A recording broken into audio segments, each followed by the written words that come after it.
No obstante esto, su señoría, para poder fundar este pedido, debo hacer mención a dos principios fundamentales, que son el de excepcionalidad y el de proporcionalidad.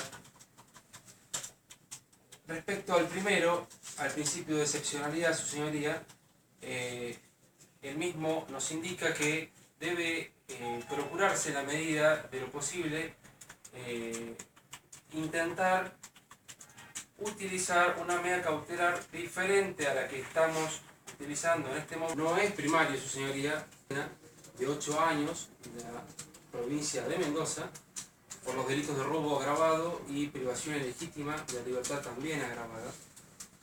Por lo tanto, su señoría, teniendo en consideración la calificación legal que el Ministerio ha dado al hecho, por el cual ya hemos presentado la acusación formalmente, es el de homicidio en ocasión de robo, su señoría, el cual presenta una pena de 10 como mínimo, 10 años de prisión como mínimo y 25 años de máximo como prisión. Esto está en el artículo 165.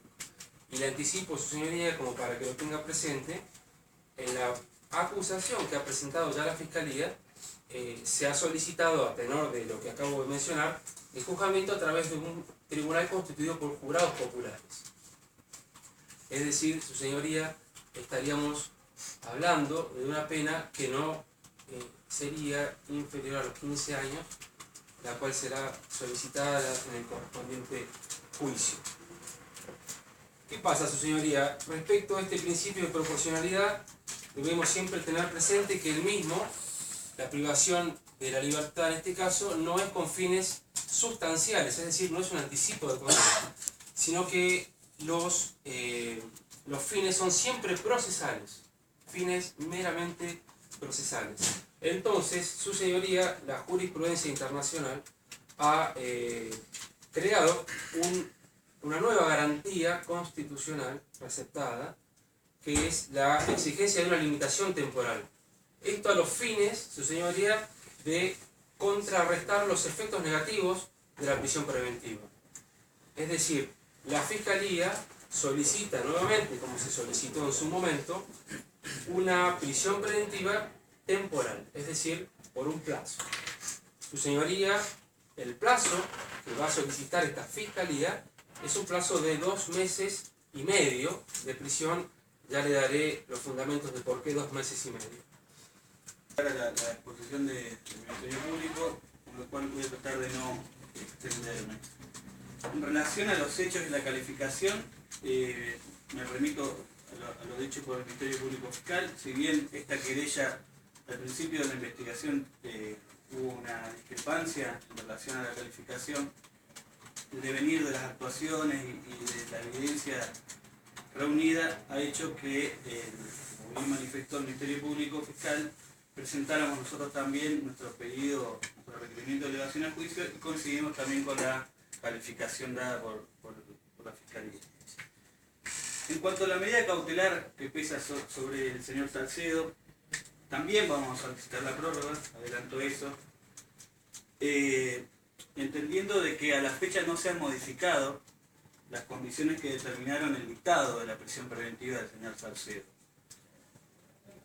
Es decir, en cuanto a los riesgos procesales, el peligro de fuga es actual y está latente, y ninguna de las medidas de coerción que prevé el artículo 113, ninguna de las medidas distintas a la prisión preventiva, pueden disiparla, permiten disiparla.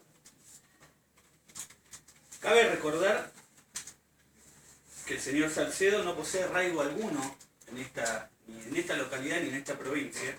Bueno, habiendo escuchado lo manifestado por la acusación y en el entendimiento de que bueno, nosotros conocemos muy bien esta jurisdicción, ya hemos ejercido defensas, hemos litigado acá. Nosotros cuando asumimos esta defensa, desde el momento que nos contrataron, sabemos perfectamente a lo que nos enfrentamos y sabemos perfectamente cómo valoran en esta jurisdicción las garantías constitucionales, fundamentalmente la presunción de inocencia. Entiendo que el argumento que esgrime el señor fiscal para justificar un encierro preventivo es sumamente infantil y muy sesgado.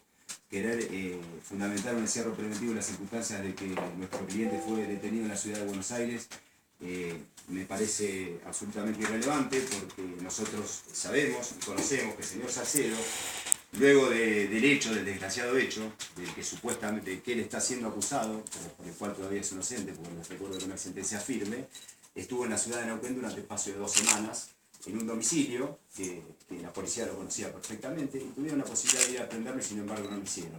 Montaron una puesta en escena, lo hicieron viajar, esperaron que viaje a Buenos Aires, esperaron que su pareja viaje a Buenos Aires y lo detuvieron en la terminal de Liniers a efectos de montar esa escena y poder acreditar la existencia de un riesgo procesal. No es cierto que el señor Salcedo no tenga arraigo en la ciudad de Neuquén. Yo tengo un domicilio que es el actual domicilio de su pareja. Y lo que quiero y lo que le pido al juez es que tenga en cuenta si existe o no existe riesgo procesal. Nuevamente he vuelto a escuchar el criterio de la expectativa de pena, criterios ya perimidos, antiguos, cuando lo único que se tiene que evaluar en este momento es si existe o no existe riesgo procesal. Nosotros ofrecemos un domicilio en la ciudad de Neuquén. Le pedimos al señor juez que aplique el artículo 18, la presunción de inocencia. Toda persona es inocente hasta que se demuestre lo contrario. El artículo 113 del Código Procesal Penal es muy claro en el sentido de que ubica la prisión preventiva como última ratio. Si no hay alguna de otra de las medidas previstas en el 113 que pueda asegurar la comparencia o el avance de la investigación, deberían aplicarle esas medidas, y se las puedo leer. Artículo 113, la obligación de someterse al cuidado o vigilancia de una persona o institución determinada en las condiciones que se le fijen, la obligación de presentarse ante el juez o ante la autoridad que él designe, la prohibición de salir del ámbito territorial que se determina, de visitar ciertos lugares o de comunicarse con personas determinadas, siempre que no se afecte el derecho a la defensa, la prestación de una caución económica adecuada, la detención domiciliaria en su propio domicilio o en el de otra persona, sin vigilancia o con la vigilancia que el tribunal disponga. Y como último punto, como último 7, dispone la prisión preventiva. Creemos que hay otras medidas mucho menos gravosas que pueden ser aplicadas y que pueden asegurar perfectamente que la investigación avance y que nuestro asistido comparezca al momento del juicio. Eso le pido, señor juez, que valore si existe o no existe riesgo procesal. Y entiendo que el argumento esgrimido por la Fiscalía y por la acusación es sumamente infantil. No conozco,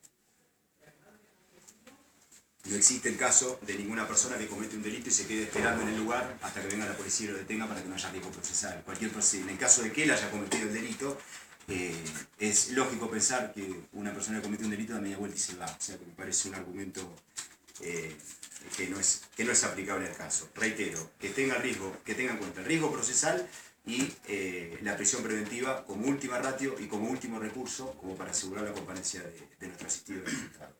Que se apliquen otras medidas, de las cuales el Código da una lista completa y creo que son aplicables al caso. Nada más. Sí, A la prórroga de la prisión preventiva solicitada por querella de Fiscalía por el plazo peticionado por la Fiscalía de 2 meses y medio. No es intención del suscripto, ni en esta oportunidad, ni nunca, dejar de lado la presunción de inocencia. Pero como bien explicara el fiscal, hay situaciones excepcionales que hacen procedente la prisión preventiva. Y entiendo que por el periodo de fuga estamos en una de esas situaciones excepcionales. El artículo 114 del Código Procesal nos habla de 3 requisitos para que proceda la prisión preventiva. El requisito primero es que existan elementos de convicción para sostener que el delito se cometió.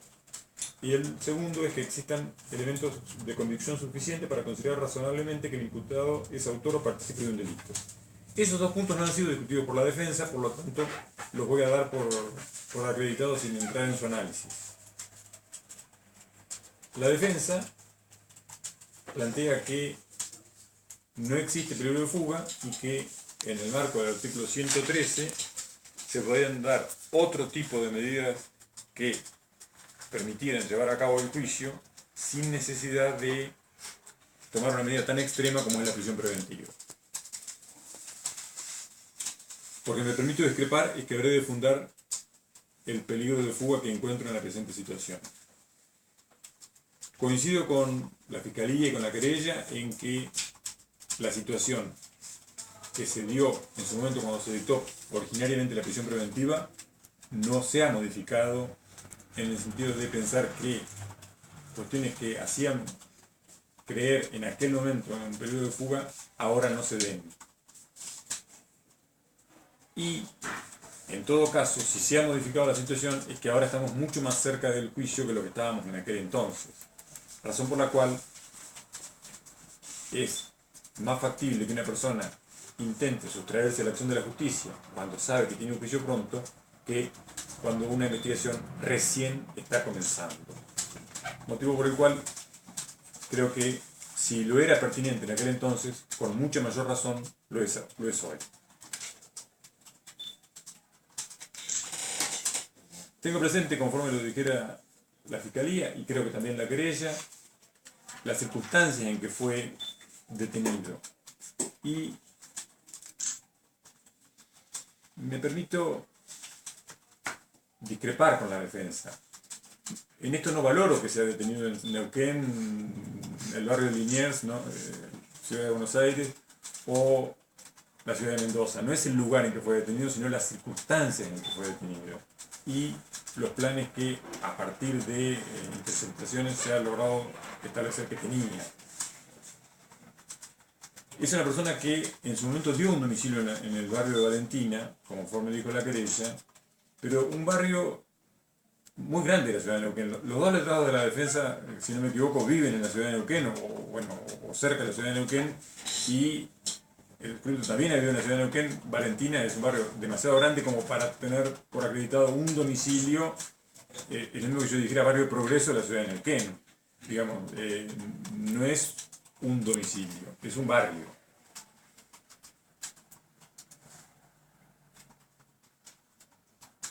Dice la defensa que tener en cuenta la pena en expectativa es un concepto totalmente perimido. Sí, tener en cuenta solo la pena en expectativa, hay códigos que dicen expresamente el periodo de fuga no podrá fundarse en la pena en expectativa, pero lo que quieren decir, entiendo yo, es que no podrán fundarse solo en la pena en expectativa, porque antes, con demasiada ligereza, me parece, los poderes judiciales decretaban la prisión preventiva solo porque tenía una pena en expectativa de más de 3 años como mínimo. Me parece que eso no es respetuoso de las garantías constitucionales. Pero la querella no está mencionando la pena en expectativa como único elemento. Está haciendo un análisis armónico, a criterio del suscripto, de la situación que se da en este legajo y, como un elemento más, pone en juego la pena en expectativa. La pena en expectativa es, si estamos hablando de un juicio por jurado, de un eventual juicio por jurados, relativamente alta. Y en ese contexto es que entiendo que es aplicable. En lo demás, si no, coincidiría totalmente con la defensa. Solo la pena en expectativa, por favor, no lo usemos para fundar una prisión preventiva. Pero, reitero, no es una persona que tenga, lo digo en positivo, es una persona que no tiene arraigo en la provincia de Neuquén, que en su momento hubo elementos tenidos en cuenta. Prórroga es a partir de la fecha de vencimiento, o sea, 12 de septiembre de corriente año, 2 meses y 15 días a partir del 12 de septiembre de corriente año. Si no hay otra cuestión, o sea, resuelvo la prórroga de la prisión preventiva del señor Gabriel Darío Salcedo, de demás datos personales obrantes en el legajo, por el término de 2 meses y 15 días a partir del 12 de septiembre del corriente año. Si no hay otras cuestiones que planteen, sí, le doy la palabra a la defensa. Hacemos reserva de revisión en el artículo 118 del nuevo ordenamiento procesal. Perfecto. Sí. Tiene presente la reserva. Bueno, Se tiene presente lo magistrado por el yo quería hacer un último petitorio, si es posible, señor juez, que una vez finalizada esta audiencia, nuestro cliente, nuestro asistido, sea trasladado dentro de las posibilidades de quienes lo trasladan directamente a la unidad 11 de la ciudad de Neuquén, que no permanezca por muchas horas en Junín de los Andes por una cuestión de seguridad. pido expresamente eso, que sea trasladado de forma inmediata a su lugar de detención, si es posible. La querella de una observación al respecto. Es- Bueno, Bueno, gracias. hacer lugar a la petición y en la medida de lo posible se disponga el inmediato traslado del señor Salcedo a la unidad 11 de la ciudad de Neuquén.